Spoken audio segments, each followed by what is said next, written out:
Yan, ngayon po papakita ko sa inyo kung paano magpalit ng transmission oil. Yan o. Dahil wala tayong perang pang ano sa kasa,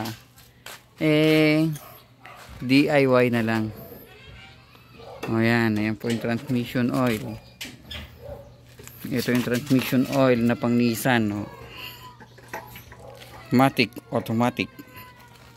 Yan. Siyempre, kasabay na yan change oil at saka transmission oil replacement ng Nissan Navara. O yan, ganyan po yan. Papasipsipin nyo lang yung ano, yung hose doon sa transmission oil dahil wala naman kaming gamit. Siyempre, DIY pa rin. O, see?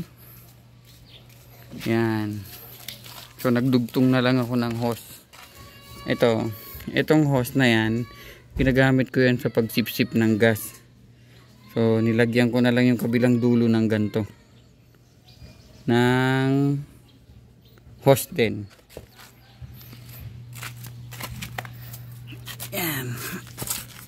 Yan.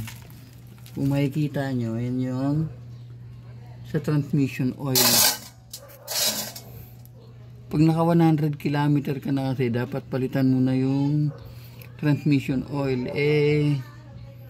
Pinalitan ko na rin. Tapos change oil na rin. Yan. Siyempre, pag wala kang pera, kailangan DIY lang lagi.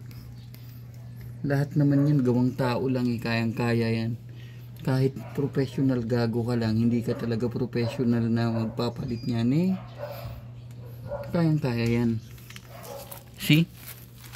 Ganun lang. Tapos, kung makikita nyo, papalitan ko na rin yung filter. Ito ang filter ng Nissan. Yan. Tapos, ito ay filter engine. Ano bang filter to? Hindi mo kasama yun. Ha? Hindi ba kasama yan? Bakit binili ko yan? Yan. Ganyan po ang pagpapalit. Ha? Sa gusto magpapalit dyan, kontakin nyo lang kami.